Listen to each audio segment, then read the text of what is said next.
What can happen when a series of negative events come together on the same day, in the same place, and at the exact same minute? What is about to unfold here is the deadliest disaster in the history of aviation ever recorded. An unbelievable 583 lives will be taken in one catastrophic tragedy. But unlike many other smaller accidents, this tragedy will involve modern aircraft, airlines of the highest reputation, and pilots who are true stars in their careers. We reconstructed minute by minute this famous story in aviation history with the help of real footage and animation. You will be shocked to discover by the end of this episode that this tragedy could have been easily prevented. This is the shocking story of the Tenerife Disaster. I am Captain Jack Mercer. What you're going to watch now is the story from the perspective of a pilot who has lived and seen a lot in 25 years of experience. Welcome aboard. Okay, my friend, brace yourself for one of the most tragic stories I have ever told on this channel. The fateful date, March 27th, 1977, a Sunday. We are at John F. Kennedy International Airport in New York. It is 12:45 in the morning, and a Boeing 747 has just arrived from Los Angeles. It came to pick up more passengers in New York. Now, 380 lives are on board, most of them American retirees heading to the Canary Islands, where they will board a 12-day cruise through the Mediterranean Sea. This is Pan Am Flight 1736. The captain of this flight is Victor Grubbs, 56 years old. He has more than 21,000 flight hours. The first officer is Robert Bragg, 39 years old, and we also have a flight engineer named George Warnes, 40 years old. Keep in mind, we are talking about the 70s, and back then, flight engineers existed because aircraft were not as automated as they began to become in the 90s, when flight engineers were no longer needed on commercial flights. Well, together, the three crew members of this flight accumulate 47,000 hours of experience. In other words, they are elite professionals. But, my friend, this story is not about a single airplane. Two planes will cause the deadliest disaster in aviation history, not just one. And now, let me tell you about the second aircraft involved. It is on the other side of the Atlantic, at Schiphol Airport in Amsterdam, the capital of the Netherlands. This is KLM Flight 4805, which will be operated by a Boeing 747-200. This flight is carrying 234 passengers and 14 crew members.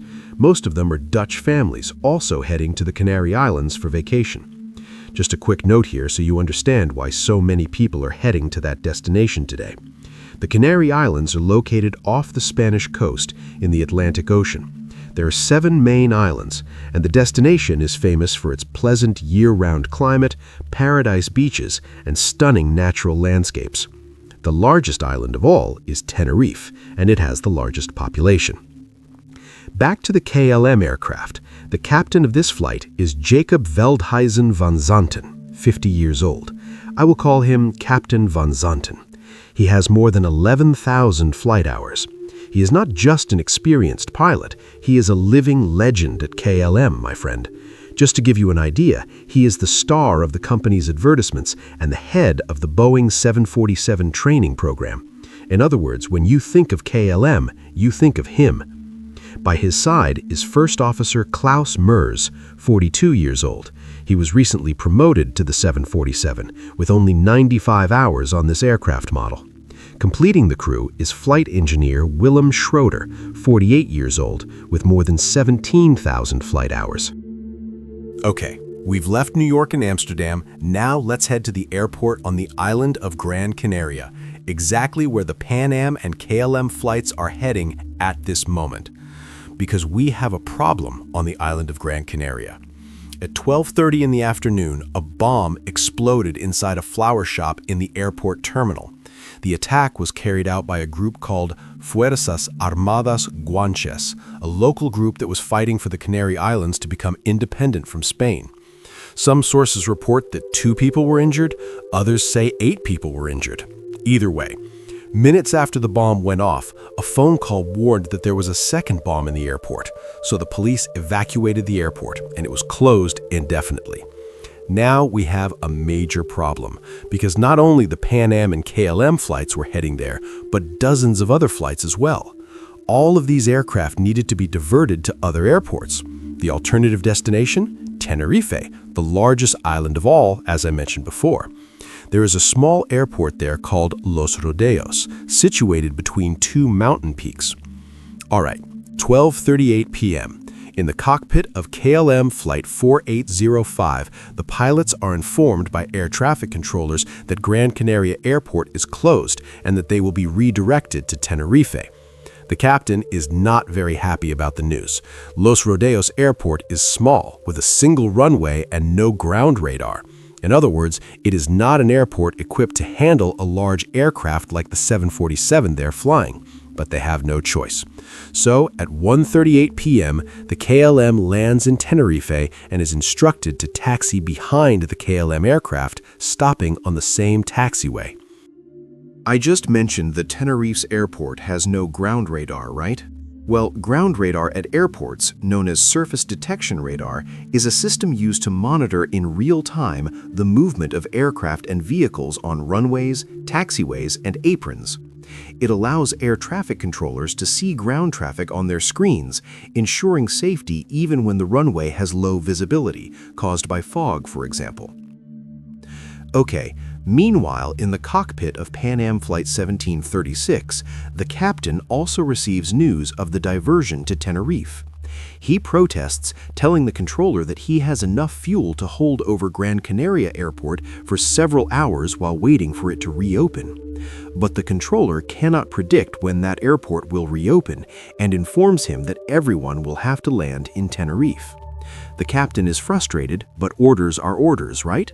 So at 2:15 p.m., the Pan Am lands in Tenerife and is instructed to taxi behind the KLM aircraft, stopping on the same taxiway. Think about it. Now, Los Rodeos Airport, an airport normally handles regional flights and small aircraft, is packed with enormous jets. There is no space. Planes are parked everywhere just to fit. But the chaos, my friend, is only just beginning. Just wait. It is 2:30 p.m., and back at Gran Canaria Airport, the police finish their inspection and conclude that there is no second bomb. In other words, a false alarm. So Gran Canaria Airport reopens. Good news, right? Back in Tenerife, where a bunch of planes are sitting on the ground waiting, the pilots of Pan Am Flight 1736 are informed by the air traffic controller that Gran Canaria Airport has reopened and that they can start preparing to take off and head there. Captain Grubbs is happy and relieved, so he requests clearance to start the engines. He wants to get out of there right away. But the controller responds, "You will probably not be able to get past KLM 4805, which is parked right in front of you." So Captain Grubbs and flight engineer George Warrens step off the plane to assess the situation. They measure the distance to the plane in front of them and run the numbers. They return to the cockpit discouraged because they realize there is simply no way to get past the KLM. They would need an extra 11 feet and 10 inches of clearance. There is no way around it. They will have to wait for the KLM to leave first before they can go. Remember when I said a moment ago that the chaos was only just beginning? Well, on board the KLM, the crew is struggling to gather all 235 passengers. They had gotten off to the terminal, received special identification cards, and are now scattered everywhere. And when people spread out, you know how it goes. It takes an hour and a half to find everyone. At 4 p.m., finally, all passengers are back on board the KLM. Well, almost all of them. One passenger, named Robina van Lanskot, a Dutch tour guide who lives in Tenerife, took the opportunity to go home without telling anyone. Just look at that. This woman has no idea she was given a second chance at life when she decided to leave that plane and go home. Keep watching. Okay, Everyone is on board, and the KLM captain makes a decision that will prove very costly very soon. He decides to refuel the aircraft with an additional 55,500 liters, about 14,660 gallons of fuel. First Officer Mers objects. "Captain, that is going to delay us even further." The captain replies, "Yes, but that way we don't need to refuel at Gran Canaria. We save time there and can fly straight back to Amsterdam." Well, it makes sense in his head, but there is a problem he's not taking into account: duty time regulations. Recently, KLM tightened its rules on crew working hours. If a pilot, for example, exceeded the daily working hour limit, their license could be suspended. In their case, the flight hour limit was around 10 hours, so Captain Van Zanten is under pressure. He knows that if he cannot complete the flight within the legal time limit, he will have to cancel the trip to Gran Canaria. That would also mean arranging a hotel accommodation for all 234 people on the flight on a small foreign island. In other words, a logistical nightmare. So he decides to refuel in Tenerife to save time later. But while the KLM was being refueled, the news came that Gran Canaria Airport had reopened and that they were free to depart. Too late. They have to finish refueling, and that is not something that happens quickly. As a result, they end up falling even further behind schedule, and they also block the Pan Am aircraft sitting behind them. The passengers, of course, are all irritated. No food, barely any drinks, stuck on a plane for more than 12 hours. And on top of all of that, my friend, the weather is about to change dramatically and make the situation even worse. Time: 5:41 p.m. Finally, the KLM finishes refueling. KLM 4805 cleared to taxi, the controller says. And just 20 seconds later, the controller says the same to the other aircraft. Pan Am 1736 cleared to taxi. But pay close attention to this problem. Los Radios Airport has only one parallel taxiway, and that taxiway is completely blocked by parked aircraft. What is the air traffic controller's solution? Use the airport's main runway as a taxiway. To help you understand what is about to happen, I created some images for you. Pay attention, okay? Both the KLM and the Pan Am will take off from the same runway, runway 30, which is the opposite direction from where they are currently parked. So first, the controller guides the KLM to taxi into takeoff position. He tells the KLM to taxi to the far end of the runway, turn in the opposite direction at the very end, that is, make a 180-degree turn, and wait there for takeoff clearance. So the KLM begins to do exactly that, slowly taxiing to the end of the runway. While the KLM is taxiing, the controller now guides the Pan Am, but for the Pan Am, he gives different directions. He says, "Pan Am 1736, follow the KLM down the main runway, then exit the runway using the third exit on the left." Captain Grubbs of the Pan Am furrows his brow, confused, and asks, "Sorry, say again?" The controller repeats, "Exit the runway at the third exit on the left." The Pan Am captain confirms, "Okay, taxi down the runway and exit at the first exit on the left. Is that correct?" In other words, the controller saying it is the third exit and the captain understanding it as the first. Note the serious communication problem here. The pilot speaking in English, but the controller speaking English with a Spanish accent. Often, when someone has a very strong accent, it can be genuinely hard to understand, you know? That makes communication difficult. So, the controller says, negative, the third exit. Confusion. The Pan Am pilots spend the next 2 minutes trying to work out whether he said the first or third exit on the left. They finally understand it is the third exit on the left, which is exit C3. So they continue taxiing down the main runway, looking for the third exit on the left. Meanwhile, the KLM aircraft is already at the far end of the runway, has already completed its 180-degree turn, and is ready to take off. The Pan Am is now finally in front of the third exit on the left, C3. However, they realize something is wrong with this situation. To take this exit, they would have to make extremely tight turns to get through. That would be practically impossible for a Boeing 747 of that size. They think that perhaps the controller meant for them to take the fourth exit, C4, and not the third. Because if you look at this image, the fourth exit makes perfect sense for them. It is an easy turn to make. So they decide to head for exit C4. But they do not communicate this to the controller. And what is the problem here, my friend? If you follow my channel, you know communication is everything in aviation, right? They made a serious mistake by not reporting that they would be taking exit C4. Because inside the KLM cockpit, Captain Van Zanten is positioned for takeoff, pointing the nose of the aircraft toward runway 30, while the Pan Am is still taxiing down the same runway, heading in the same direction and looking for exit C4. The pilots of one aircraft cannot see the other. There's heavy fog. They can barely see the runway in front of them because visibility has now dropped to just 330 feet. And from the tower, the controller cannot see anyone either. He has to keep asking the pilots for their position just to know what is happening on the runway. It is 5:05 p.m., and we are in the KLM cockpit. The crew completes the takeoff checklist, preparing to depart. Captain Van Zanten sees another dense cloud approaching down the runway at 20 feet per second. In other words, if they do not take off now, visibility will drop below the minimum required for takeoff, and they will be stuck in Tenerife for the entire night. And if they get stuck, they will exceed the duty hour limit. The flight will be canceled, passengers will have to be sent to hotels, total nightmare. This leaves the captain desperate to take off right now, and he begins to lose focus.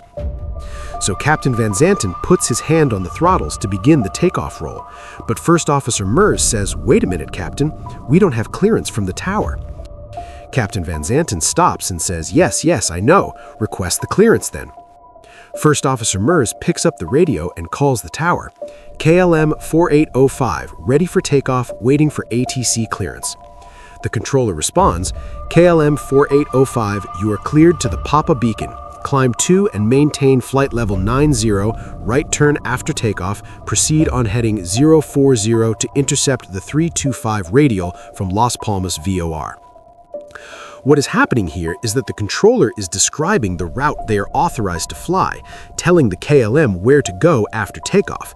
But notice, this is not a takeoff clearance. The controller has not authorized the takeoff yet. He is only giving instructions on what they should do after takeoff. Understand? But Captain Van Zanten hears the word cleared and immediately pushes the throttles forward, accelerating the enormous aircraft. First Officer Mers is stunned. He is still reading back the clearance to the controller when the captain is already accelerating for takeoff. He barely had time to prepare for departure, so he only has time to say to the controller, "We are now at takeoff." The controller interprets this as, "We are in the takeoff position." He responds, "Okay." He pauses a few seconds and then says, "Stand by for takeoff, I will call you." But no one in the KLM cockpit hears that second part. Why? Because at the exact moment the controller said, "Stand by for takeoff," the first officer of the other aircraft, the Pan Am still taxiing down the runway, pressed his microphone and said, "We're still taxiing down the runway." In other words, both transmissions happened at the same time, causing interference, you understand. As a result, the controller did not hear that the KLM was taking off. And in the KLM cockpit, it was the same thing. All they heard was a loud 4-second squelch. They did not hear the controller say, "Stand by for takeoff," and they also did not hear the Pan Am say, "We're still taxiing down the runway." So Captain Van Zanten accelerates the KLM down the main runway while the Pan Am is still on the runway looking for exit C4 through the thick fog. The KLM is accelerating at 160 miles per hour. The controller calls the Pan Am aircraft. "Papa Alpha 1736, report when runway clear." "Okay, we'll report when we're clear," First Officer Bragg responds. In the accelerating KLM cockpit, Flight Engineer Schroeder hears this exchange between the controller and the Pan Am aircraft. He is confused and asks the pilots, "Is he not clear then, that Pan Am?" Commander Van Zanten, eyes fixed on the fog ahead, replies confidently, "Oh yes," and continues accelerating. V1, First Officer Mers shouts, calling out the takeoff decision speed.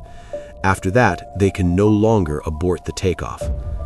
In the Pan Am cockpit, Captain Grubbs sees lights through the fog. For a split second, they think it is the runway end lights, but then they realize those lights are moving, and very fast. Captain Grubbs screams, "God damn, that son of a bitch is coming straight at us." First Officer Bragg shouts, "Get off, get off, get off." Captain Grubbs shoves the throttles full forward and violently turns the yoke hard to the left, desperately trying to pull the aircraft off the runway and onto the grass alongside it. But a 747 weighing 770,000 pounds does not turn that fast. In the KLM cockpit, Captain Van Zanten sees the Pan Am emerge from the fog like a giant white ghost directly in front of him. "Oh no," he screams. He pulls back on the yoke with all his strength, trying to lift the nose of the aircraft and fly over the other plane in time to avoid hitting it. He pitches the nose so steeply that the KLM's tail scrapes the runway, sending sparks flying. The aircraft, heavy and overloaded with the extra 14,660 gallons of fuel, struggles to climb. The wheels leave the ground, and for one brief moment, it seems like they might just make it. But they are at only 6 feet of altitude. At 5 hours, 06 minutes and 47 seconds p.m., the deadliest disaster in aviation history occurs. The KLM slams into the Pan Am aircraft. The 4 engines, the landing gear, and the rear section of the KLM's fuselage slice through the right side of the Pan Am like a giant blade. Metal tears through metal. Hundreds of people die instantly. The KLM stays airborne for another 490 feet, then crashes down and breaks apart into 3 pieces. The KLM's fuel, the tanks were full, spills everywhere, and a massive explosion erupts. The aircraft slides nearly 1,000 feet, engulfed in flames. All 248 people on board KLM Flight 4805 are killed, primarily because of the explosion. On the Pan Am, the fire also spreads rapidly, but some people manage to escape through gaps torn open in the fuselage. Some jump onto the wings, some fall onto the concrete, others manage to run before the flames reach them. Captain Grubbs, First Officer Bragg, and Engineer Warrens are alive in the cockpit, but trapped. They throw themselves through a hole in the cockpit floor, drop into the cargo compartment, and escape through the flames. In the end, 61 people from the Pan Am survive, but 335 die. The final toll of the tragedy, 583 lives lost. The deadliest disaster in aviation history had just taken place, and incredibly, on the ground where everyone should have been safest. In the control tower, the thick fog prevented the controllers from immediately understanding what had just happened on the runway. It was the sound of the explosion that alerted them that something was wrong. A pilot from one of the aircraft holding for takeoff confirmed to the controllers that they could see a great deal of fire on the runway, though they could not pinpoint the exact location because of the heavy fog. It was only when the controller tried to make contact with the KLM and the Pan Am that he finally grasped the tragedy that had just unfolded. When investigators from Spain, the Netherlands, and the United States arrived at the crash site in Tenerife, they faced an apocalyptic scene. 2 Boeing 747s destroyed and 583 people dead. This was an investigation they never imagined they would one day conduct, involving so many lives lost. The first obvious question, why did Captain Van Zanten begin the takeoff roll without clearance? Well, as you might already imagine, the black boxes from both aircraft held all the answers. And what the investigators found in the cockpit recordings is revealing. The sequence of events becomes clear. Captain Van Zanten had requested ATC clearance, which normally means route clearance, not takeoff clearance. The controller responded by giving the route they should follow after takeoff. But when the controller said, "You are cleared to the Papa beacon," Captain Van Zanten heard the word cleared and immediately assumed he had permission to take off. He began to accelerate the aircraft. First Officer Mers, caught off guard, quickly finished reading back the clearance and said, "We are now at takeoff," an ambiguous phrase that the controller interpreted as "we are in the takeoff position." But then came the critical moment. The controller said, "Okay," paused 2 seconds, and added, "Stand by for takeoff. I will call you." Captain Van Zanten never heard that second part. Why? Because at that exact same moment, the Pan Am transmitted, and we are still taxiing down the runway. The two transmissions overlapped. Interference. In the KLM cockpit, all they heard was a loud squelch. They did not hear "Stand by for takeoff." They did not hear "We are still on the runway," just "Okay." And Captain Van Zanten kept on accelerating. But here's the thing. Even after that interference, there was another transmission that should have alerted the KLM crew. The controller called the Pan Am, "Papa Alpha 1736, report when runway clear." The Pan Am responded, "Okay, we'll report when we're clear." KLM flight engineer Schroeder heard that. He asked, "Is he not clear then, that Pan Am?" Captain Van Zanten, eyes fixed on the fog, replied confidently, "Oh yes," and kept accelerating. Why did Captain Van Zanten dismiss that concern raised by the flight engineer? Investigators dug into Van Zanten's career and discovered something fascinating. He was a KLM superstar, the face of the company, the director of flight safety, head of the Boeing 747 training program. But in recent years, he had spent most of his time in simulators, training new pilots. As a result, he no longer had time to fly, and his real flight hours had dropped drastically.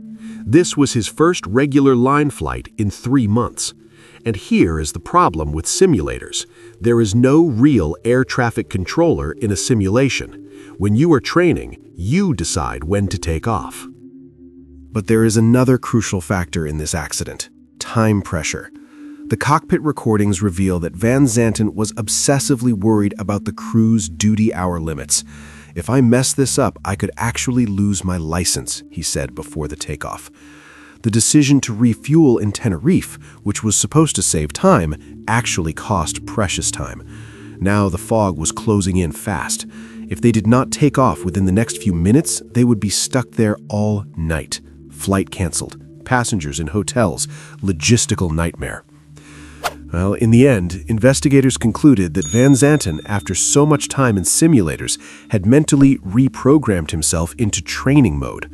On top of that, the time pressure was bearing down, delays had piled up, the fog had rolled in. In other words, too many things happening all at once. And in a situation like that, the human brain starts to stop thinking clearly. You see what you want to see, you hear what you want to hear.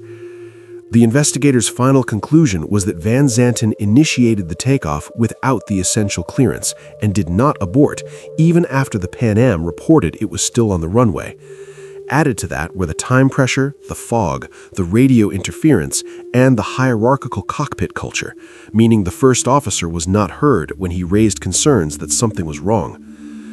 For KLM, the blow was brutal and deeply personal. The airline immediately tried to recruit Captain Van Zanten to lead the accident investigation, not knowing he was among the dead.